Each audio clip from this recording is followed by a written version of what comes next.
everyone. So today's KVS interview expected question is कि how to handle naughty students in the classroom. So in today's video we will discuss about it कि classroom में naughty students को किस तरीके से handle करना है और उन्हें टीचिंग लर्निंग प्रोसेस में किस तरीके से इन्वॉल्व करना है। हर एक क्लास में एक ना एक नॉटी स्टूडेंट जरूर मिल ही जाता है। अब हमें ये समझना है कि किन स्टूडेंट्स को नॉटी स्टूडेंट डिक्लेयर कर दिया जाता है। नॉटी स्टूडेंट्स मींस कि वो जो बच्चे एक जो हमारा डिसिप्लिन का स्केल होता है उसके अकॉर्डिंग बिहेव नहीं कर रहे हैं, क्लासरूम में बहुत ज्यादा नॉइस क्रिएट करते हैं, टीचिंग लर्निंग प्रोसेस को बार बार इंटरप्ट करते हैं, ना तो खुद पढ़ते हैं ना किसी को पढ़ने देते हैं। तो ये एक डिस्टर्बिंग एलिमेंट होते हैं। तो इन्हें हमें किस तरीके से मैनेज करना है उसके लिए मैंने यहाँ पे कुछ पॉइंट नोट डाउन किए हैं। तो इसके थ्रू हम समझने की कोशिश करेंगे कि हम इन बच्चों को किस तरीके से हैंडल कर सकते हैं इन अ effective way. So the first point is that utilise their energy. I have observe that in my BEd internship कि जो नॉटी बच्चे होते हैं उनमें जो अदर नॉर्मल बच्चे होते हैं उनके कंपेरिजन में कोई एक्स्ट्रा एनर्जी होती है। दैट्स वाई वो क्या करते हैं, बहुत ज्यादा नॉइज क्रिएट करते हैं और अदर एक्टिविटीज में इंगेज हो जाते हैं बिकॉज उनमें एक्स्ट्रा एनर्जी है। So we have to utilize their energy in a right way. हमें उस बच्चे के इंटरेस्ट एरिया जानने चाहिए और ये जानना चाहिए कि अच्छा इस बच्चे का इंटरेस्ट एरिया क्या स्पोर्ट्स है, इस बच्चे का इंटरेस्ट एरिया क्या म्यूजिक है, या फिर ये डांस में जाना चाहता है, तो उसके इंटरेस्ट एरिया के अकॉर्डिंग उस बच्चे को को करिकुलर एक्टिविटीज में पार्टिसिपेट करने के लिए प्रमोट करना चाहिए सो दैट जो उसकी एक्स्ट्रा एनर्जी है वो इन राइट वे में यूटिलाइज हो जाए। Next point is effective teaching pedagogy. So we have to ensure that कि हमारी teaching learning process more interactive, interesting and creative हो so that there will be no room of naughtiness. अगर ऐसा होगा कि हमारी टीचिंग लर्निंग प्रोसेस बहुत ज्यादा फन वे में बन जाए, हम बच्चे से हैंड्स ऑन एक्टिविटी करा रहे हैं, कभी हम उसे किसी टूर पे ले जा रहे हैं या फिर हम टीएलएम्स का यूज कर रहे हैं, ऑडियो विजुअल एड्स का यूज कर रहे हैं, तो जो टीचिंग है वो अपने आप में एक फन एक्टिविटी बन जाएगी।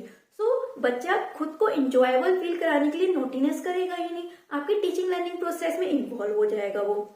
वो बच्चा मे भी अपने घर पे कितना भी नोटी हो या फिर अदर सब्जेक्ट में या अदर क्लास में बहुत ज्यादा नोटी होगा, बट इफ आप अपनी टीचिंग पेडागोजी इस तरीके से इफेक्टिव रखेंगे और इन अ फन वे रखेंगे तो वो बच्चा आपकी क्लास में नोटीनेस नहीं करेगा क्योंकि वो एक्टिविटीज में इतना इंगेज हो जाएगा। So the next point is that create a positive relationship. As I always said, teaching is not a job, it is a passion, it is a social service.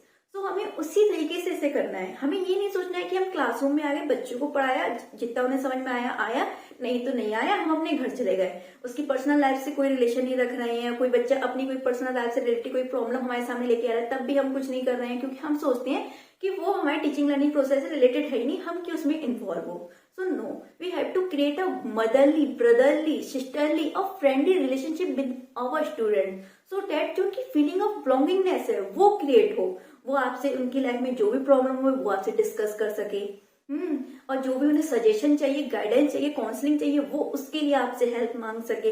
और इफ अगर ऐसा हो गया ना कि आपने एक बहुत अच्छी पॉजिटिव रिलेशनशिप उनके संग क्रिएट कर ली है, सो आप जो कहेंगे वो करने को बच्चा तैयार होगा। वो आपकी क्लास में कभी शोर नहीं मचाएगा, वो तो बल्कि एक इंटरेस्ट वे में और पढ़ना चाहेगा। So the next point is that talk to them privately. If कोई बच्चा क्लास में नोटीनेस कर रहा है तो मैं उसे डायरेक्ट सब बच्चों के सामने डांट नहीं देना है कि तुम ये क्यों कर रहे, तुम वो क्यों कर रहे, शट अप, सिट डाउन, इस तरीके से उससे कभी बात नहीं करनी है।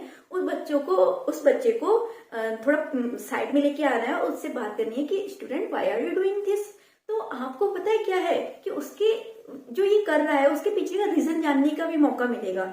आप रूट कॉज भी जान पाएंगे कि ये जो हरकतें कर रहा है बच्चा उसके पीछे का रीजन क्या है। It can be related to academic और it can also be related to non academic. If non academic है तो आप फैमिली, पेरेंट्स और प्रिंसिपल से बात कीजिए और अकेडमिक है तो आप अपने टीचिंग लर्निंग प्रोसेस में चेंजेस कीजिए। और बच्चा भी ये सोचेगा कि ये टीचर कितने अच्छे हैं, इन्होंने मुझे सबके सामने नहीं डांटा, साइड में ले गए, मेरी बात सुनी और मुझे समझाया। तो बच्चे का भी एक पॉजिटिव एटीट्यूड क्रिएट होगा आपके प्रति एंड बच्चा नेक्स्ट टाइम ऐसा नहीं करेगा। और अगर आप उसे सबके सामने ना जलील कर देंगे ना तो बच्चा क्या होगा, गिल्ट में आ जाएगा और उसमें बहुत सारी हीन भावनाएं उत्पन्न हो जाएंगी और अगेन ये सब करेगा आपको टीज करने के लिए बस। तो the next point is give some responsibilities. जैसे कि हमारा पहला पॉइंट है कि उनमें एनर्जी बहुत ज्यादा है, तो उन्हें कुछ रेस्पॉन्सिबिलिटी दे दो, जैसे कि उन्हें चौक मॉनिटर बना दो, डस्टर मॉनिटर बना दो, या क्लास का मॉनिटर बना दो, या फिर उन्हें कोई भी रेस्पॉन्सिबिलिटी दे दो, सो दैट जो उनकी एनर्जी है वो भी एक राइट वे में जाए, बच्चा भी इंगेज हो जाए और उसे भी लगे कि भैया अब तो मैं किसी चीज का मॉनिटर हूँ, अब मेरे पास भी रिस्पॉन्सिबिलिटी है, अब तो मैं ऐसे तुम लोग की तरह नहीं रह गया हूँ। इस तरीके से उस बच्चे में थोड़ा प्राउड वाली फीलिंग आए और वो थोड़ा रेस्पॉन्सिबल हो जाए, और वो ही जो बच्चा क्लास में शोर मचा रहा था वो ही दूसरे बच्चों को क्वाइट कराए कि तुम मत बोलो। तो उसमें एक फीलिंग ऑफ रिस्पॉन्सिबिलिटी और उसमें कॉन्फिडेंस भी बिल्ड होगा। So the next point is be a role model. तो जो स्टूडेंट्स होते हैं, जो चिल्ड्रन होते हैं, usually don't listen to you, they observe you. अगर आप अपने बिहेवियर में डिसिप्लिन रखेंगे और पंचुअल रहेंगे अपने काम के लिए, कि अगर आपने बोला है कि कल आपको आपकी टेस्ट कॉपी चेक्स मिल जाएंगी तो आपको कल ही उनकी कॉपी चेक करके देनी है, इफ आप इस वे में काम करेंगे तो बच्चे को लगेगा कि हाँ हमारे टीचर कितने अच्छे हैं, डिसिप्लिन में रहते हैं, क्लास में टाइम पे आते हैं, जो कहते हैं वो करते हैं। ऐसा नहीं है कि उन्होंने कहा कि कल तुम्हें टेस्ट कॉपी मिलेंगी और अगले महीने या अगले हफ्ते कभी जाके मिल रही है, जब वो बोलते हैं तब वो काम होता है। तो आप रोल मॉडल बनिए, अपने बिहेवियर में वो चीजें एसिमुलेट कीजिए पहले जो आप बच्चे के बिहेवियर में देखना चाहते हैं, और बच्चा आपको इमिटेट कर करके खुद सीख ही जाएगा। और जो प्राइमरी के बच्चे होते हैं ना, वो तो इस टाइम पे मोस्टली चीजें इमिटेशन के थ्रू सीखते हैं।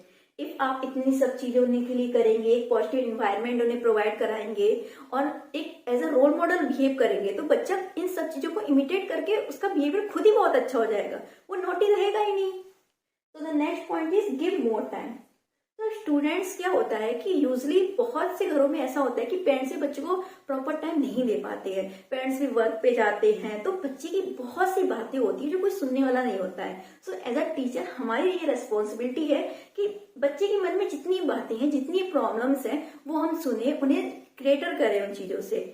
सो उन्हें हमें ज्यादा से ज्यादा टाइम देना है और ये जानने की कोशिश करनी है कि जो बच्चा नोटिनेस कर रहा है वो क्यों कर रहा है, इसे उन्हें एक पॉजिटिव इन्वायरमेंट देना है, उनके प्रति सपोर्ट दिखाना है, love, care and so many other things.